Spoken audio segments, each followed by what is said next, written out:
1963 se convirtió en un punto de inflexión para la aviación comercial. Fue el año en que un nuevo avión irrumpió en los cielos y cambió para siempre la forma en que se operaban los vuelos de corta y media distancia. Ese avión era el Boeing 727, un proyecto que nació con la ambición de conectar ciudades con aeropuertos complicados, pistas reducidas y una infraestructura que, en muchos casos, aún no estaba preparada para la llegada de la nueva era del jet. Su desempeño, su versatilidad y su capacidad para operar donde otros modelos simplemente no podían, lo transformaron rápidamente en un protagonista absoluto del transporte aéreo durante décadas. Sin embargo, como todo gran capítulo de la aviación, su historia también tuvo un cierre marcado por cambios tecnológicos, nuevas regulaciones y la evolución inevitable de la industria. Pero antes de continuar, asegúrate de suscribirte a Mecánica del Cielo. Aquí analizamos a fondo los momentos que definieron la historia de la aviación, siempre con un enfoque claro, directo y basado en hechos. Si te apasionan los aviones, las decisiones que marcaron la industria y los grandes hitos que cambiaron el rumbo del vuelo moderno, este es tu lugar. Únete a la comunidad y activa las notificaciones para no perderte ningún episodio. En este video examinaremos a fondo qué factores llevaron al retiro de esta aeronave icónica. El origen del 727 es particularmente curioso porque nació de una colaboración poco común entre tres compañías rivales: United Airlines, American Airlines y Eastern Airlines. Cada una enfrentaba dificultades operativas distintas y defendía configuraciones completamente opuestas para un avión que, teóricamente, pertenecería a la misma categoría. United buscaba un modelo con 4 motores, principalmente para garantizar un desempeño confiable en aeropuertos de gran altitud, como el antiguo Denver Stapleton. American, por su parte, quería una aeronave con solo 2 motores para mantener su estandarización de flota, ya que operaba el Boeing 707 y el 720, y buscaba reducir la complejidad de mantenimiento. Mientras tanto, Eastern defendía la presencia de un tercer motor para cumplir con las regulaciones de seguridad que limitaban las operaciones de aeronaves bimotoras en rutas marítimas que exigían mayores tiempos de desvío. Esta divergencia casi irreconciliable obligó a Boeing a crear una solución intermedia que atendiera los intereses de todos. Así nació el concepto del trireactor, un compromiso que mezclaba desempeño, seguridad operacional y practicidad de mantenimiento. Por coincidencia,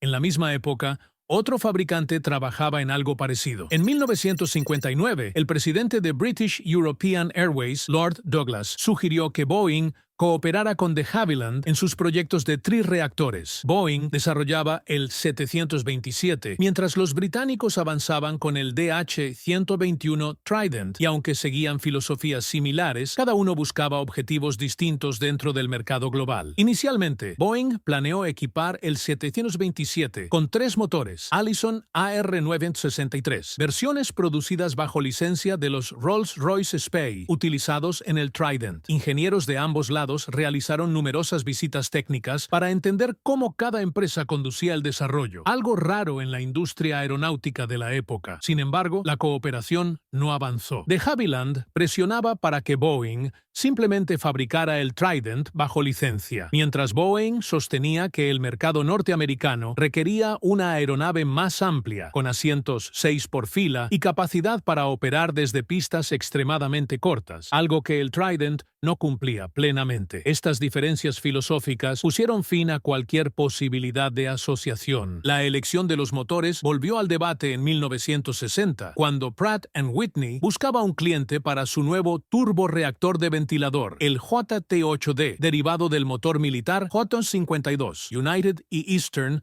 demostraron un fuerte interés en esta alternativa, lo que cambió por completo el rumbo del programa. Aunque Boeing inicialmente prefería el Spey por ser más ligero y haber sido probado en otras aeronaves, el presidente de Eastern, Eddie Rickenbacker, dejó claro que el futuro de la flota de la compañía dependía de la disponibilidad del JT8D. Boeing, comprendiendo el impacto comercial de esa decisión, aceptó ofrecer el nuevo motor como opción, y poco después se convertiría en el único elegido para toda la familia 727, marcando profundamente su desempeño, mantenimiento y confiabilidad. Uno de los grandes triunfos del 727 727 fue su ala equipada con sofisticados dispositivos hipersustentadores que permitían despegues y aterrizajes en pistas mucho más cortas que otros jets de la época. Esto abrió puertas para aeropuertos desafiantes y aumentó enormemente la accesibilidad del transporte aéreo regional. Un ejemplo clásico era el aeropuerto de Key West, que tenía una pista de poco menos de 5.000 pies, algo prohibitivo para varios jets, pero totalmente viable para el 727. Con el éxito creciente, Boeing presentó una versión alargada, el 727-200, con alrededor de 6 metros adicionales en el fuselaje y espacio para decenas de pasajeros más. El modelo ampliado sustituyó a aeronaves más antiguas como el Boeing 707 y el Douglas DC-8 en rutas cortas y medias. Al mismo tiempo, retiró a los veteranos cuadrimotores a pistón, incluyendo el DC-4, DC-6, DC-7 y el legendario Lockheed Constellation, consolidando una nueva era en el transporte aéreo mundial. El 727 también incorporó soluciones técnicas muy avanzadas para su tiempo. El motor central estaba instalado profundamente dentro del fuselaje trasero y recibía aire a través de una entrada situada delante de la deriva vertical. Esto exigió un conducto en forma de S, lo que provocó serias turbulencias internas en las primeras pruebas. En el vuelo inaugural del 727-100, la distorsión del flujo causó un pico anormal en el motor central. Boeing corrigió el problema instalando generadores de vórtices de gran tamaño dentro de la primera curva del conducto, estabilizando el aire y evitando nuevos incidentes. Sabiendo que muchos de los aeropuertos atendidos carecían de infraestructura moderna, Boeing incluyó en el proyecto elementos que harían la operación más independiente y práctica. Uno de los más característicos fue la escalera trasera integrada, que podía extenderse directamente desde el fuselaje y que ganó notoriedad mundial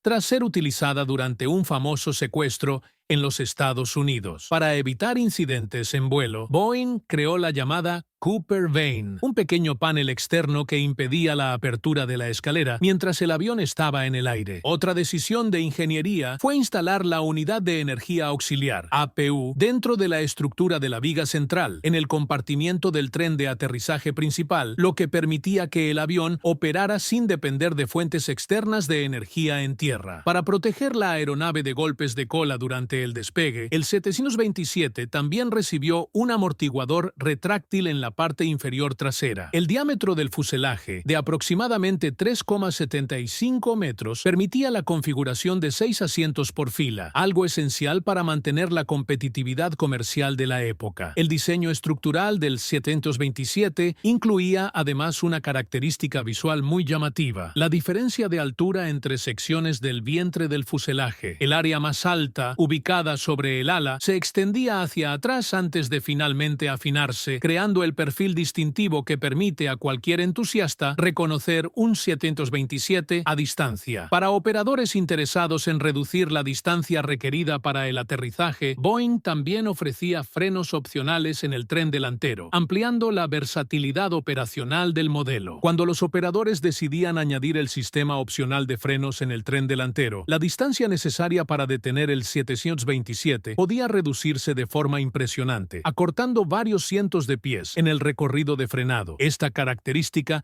reforzó la reputación del modelo como una aeronave capaz de funcionar en aeropuertos con pistas limitadas sin renunciar a su capacidad de cubrir rutas de alcance medio. Buena parte de ese desempeño excepcional no provenía únicamente de sus motores, sino del diseño aerodinámico del ala, que fue concebida desde cero para maximizar sustentación en fases críticas de vuelo. Al no llevar motores suspendidos bajo las alas, a diferencia de muchos jets de su época, Boeing consiguió aprovechar toda la envergadura para incluir dispositivos de alta sustentación sin comprometer la estructura ni el rendimiento en crucero. Las superficies delanteras del ala incorporaban paneles Kruger en la zona interna, mientras que hacia los extremos se extendían dispositivos móviles que funcionaban como ranuras, aumentando el flujo de aire sobre el perfil en ángulos elevados de ataque. En el borde de salida, el 727 empleaba flaps Fowler de triple ranura, un mecanismo sofisticado sofisticado para el período que aumentaba no solo el área del ala, sino también su curvatura, produciendo una elevación muy superior a la de los jets anteriores. Gracias a esta combinación de sistemas, el avión alcanzaba coeficientes de sustentación raramente vistos en aeronaves comerciales de la época, lo que le permitía volar más despacio sin perder estabilidad. Esto era un diferencial crucial para aterrizar en pistas cortas y operar en regiones montañosas o de clima extremo. Incluso con toda esta tecnología, la experiencia operacional mostró ciertos límites. Algunas compañías notaron que, en condiciones específicas, seleccionar 40 grados de flap podía generar una razón de descenso no deseada durante la aproximación final. Para evitar errores de procedimiento, diversas empresas instalaron bloqueos físicos en la palanca de flaps, restringiendo el uso cotidiano a 30 grados, algo que se volvió un estándar de seguridad entre los operadores más antiguos. El 727 entró en operación justamente en un momento en que el mundo comenzaba a discutir de forma más rigurosa los impactos sonoros de la aviación en áreas urbanas. Como utilizaba motores JT8D de primera generación con bajo bypass, el modelo terminó siendo clasificado dentro de la categoría de ruido conocida como Stage 2 bajo el Noise Control Act de 1972. Con la llegada de las normas Stage 3, mucho más estrictas, Boeing evaluó adaptar motores JT8D de series avanzadas que ofrecían menor consumo y menor impacto acústico. Sin embargo, estos motores tenían un diámetro mayor, dificultando la instalación en la posición central del trireactor sin comprometer estructuras importantes, lo que hacía el retrofit inviable. Con las nuevas exigencias entrando en vigor, todos los aviones Stage 2 debían cumplir con el estándar Stage 3 antes de finales de 1999. Para alcanzar esta meta, muchas empresas recurrieron a Hush Kits, sistemas que modificaban el flujo de aire y el escape de los motores para reducir el ruido durante despegues y aproximaciones. FedEx creó uno de los Hush Kits más difundidos, adquiridos por decenas de operadores alrededor del mundo. Paralelamente, fabricantes independientes desarrollaron mejoras aerodinámicas para el 727, incluyendo winglets, promovidos por Quiet Wing Corp, que reducían arrastre y al mismo tiempo ayudaban a suavizar el impacto acústico a bajas velocidades. Otra empresa, Ricebeck Engineering, desarrolló paquetes basados en ajustes de slats y flaps, que permitían que aeronaves ligeras y de peso medio alcanzaran el estándar Stage 3 sin grandes intervenciones en los motores. Las versiones más pesadas requerían además mezcladores adicionales en el escape para reducir la energía sonora. Grandes transportadoras de los Estados Unidos como American Airlines, Stable y Pan Am adoptaron estas modificaciones, al igual que diversas aerolíneas internacionales. Incluso después de recibir estas adaptaciones, el 727 continuó enfrentando limitaciones en algunos países. En septiembre de 2010, Australia estableció restricciones que prohibían la operación del modelo en ciertos aeropuertos, incluyendo aquellos equipados con Hush Kits, alegando que el impacto sonoro aún excedía los límites locales. A lo largo de su carrera, el 727 se convirtió en una presencia constante en rutas internacionales que no exigían aeronaves de largo alcance. La existencia de 3 motores ofrecía márgenes adicionales de seguridad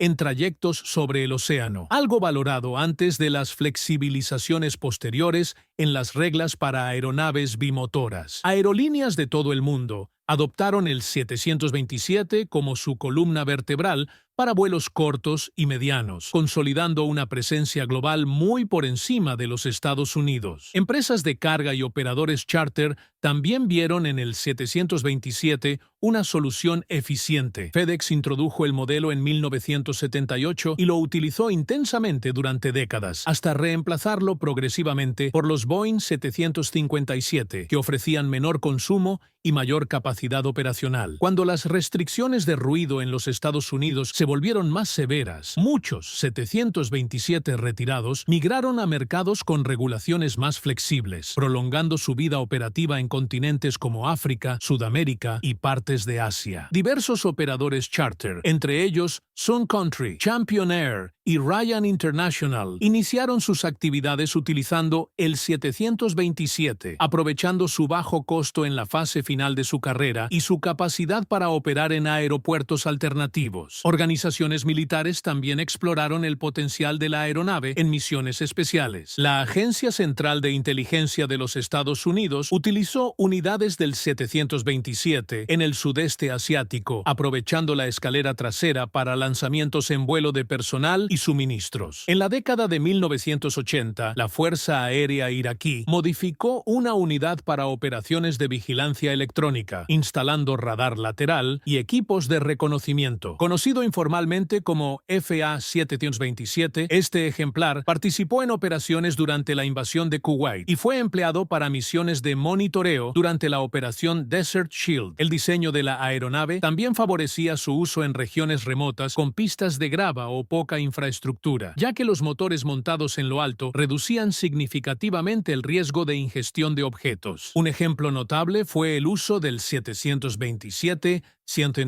por First Air en el norte de Canadá, que lo utilizaba para atender comunidades aisladas del Ártico. Las Fuerzas Armadas de los Estados Unidos operaron una versión específica llamada C-22, destinada al transporte de personal en trayectos de medio alcance, sirviendo unidades de la Guardia Nacional. Algunas de estas aeronaves operaron durante décadas antes de ser reemplazadas por modelos más modernos y económicos. A partir de los primeros años de la década de 2000, el declive del 727 en operaciones comerciales de pasajeros se intensificó. El aumento del precio del combustible, la reducción de la demanda tras cambios globales en el sector aéreo, el endurecimiento de las reglas de ruido y los costos cada vez mayores de mantener una flota envejecida llevaron a las aerolíneas a retirar el modelo. Otro factor determinante era la necesidad de un ingeniero de vuelo en la cabina, algo que se volvió financieramente desventajoso cuando aeronaves bimotoras con solo dos tripulantes pasaron a dominar el mercado. Así, las principales aerolíneas estadounidenses sustituyeron gradualmente al 727 por modelos como el Boeing 737,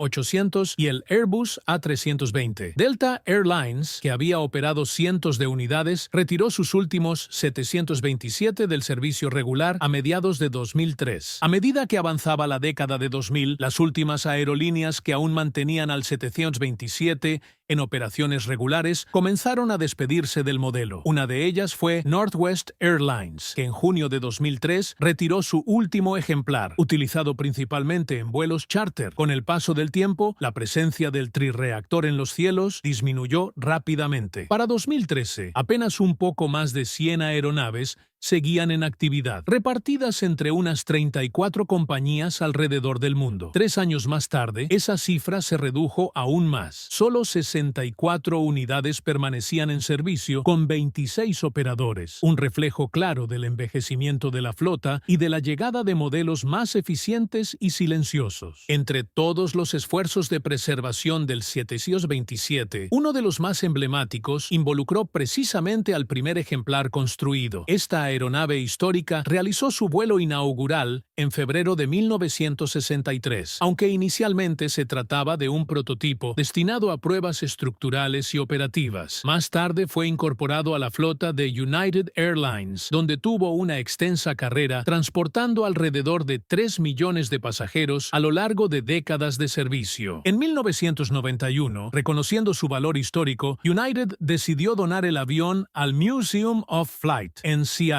La restauración, sin embargo, fue un proceso lento y complejo. A lo largo de más de 25 años, equipos formados por voluntarios, exmecánicos, ingenieros retirados y entusiastas dedicaron miles de horas a la recuperación del aparato. Cada detalle, desde el interior hasta los sistemas hidráulicos, eléctricos y los revestimientos externos, requirió intervenciones meticulosas para devolver al 727 su condición original. Finalmente, la Administración Federal de Aviación concedió un permiso especial autorizando un único vuelo corto exclusivamente para trasladar la aeronave a su ubicación definitiva de exhibición. En marzo de 2016, el mítico 727 realizó su último vuelo, despegando desde Payne Field con destino a Boeing Field, donde pasó a formar parte permanente de la colección del museo, permitiendo que nuevas generaciones conozcan y comprendan la importancia del modelo en la evolución del transporte aéreo. Otro 727 preservado, el 727-223 registrado como N874AA, fue transferido al National Airline History Museum en Kansas City. No obstante, dificultades financieras y la falta de recursos para continuar la restauración provocaron la interrupción del proyecto. Con el acumulamiento de tarifas de almacenamiento impagas, la aeronave terminó siendo incautada y posteriormente desmontada en 2021, poniendo fin de manera triste a una tentativa de preservación. El capítulo final de la historia operacional del 727 como avión de pasajeros ocurrió varios años después. En enero de 2019, una compañía con sede en Oriente Medio operó el último vuelo regular de pasajeros realizado por un 727 en todo el mundo. Esta operación simbólica marcó el cierre definitivo de más de medio siglo de servicio comercial del modelo, concluyendo una era en la aviación mundial. En última instancia, el retiro del 727 no se produjo por falta de rendimiento o confiabilidad, sino porque la industria aérea evolucionó rápidamente. Nuevas exigencias ambientales, costos operativos más estrictos, regulaciones acústicas más severas y la llegada de aeronaves más ligeras y eficientes redefinieron el estándar de la aviación moderna. Aún así, el 727 permaneció activo durante tanto tiempo gracias a su robustez, su alcance y su capacidad para operar en regiones donde muchos otros aviones no podían, cualidades que lo convirtieron en una pieza fundamental para decenas de aerolíneas alrededor del mundo durante décadas. Si este video te ha resultado útil y deseas seguir explorando la historia de las aeronaves que marcaron la evolución del transporte aéreo, no olvides apoyarnos con un me gusta, suscribirte a nuestro canal y activar la campana de notificaciones para no perderte ninguno de nuestros nuevos contenidos. Gracias por acompañarnos.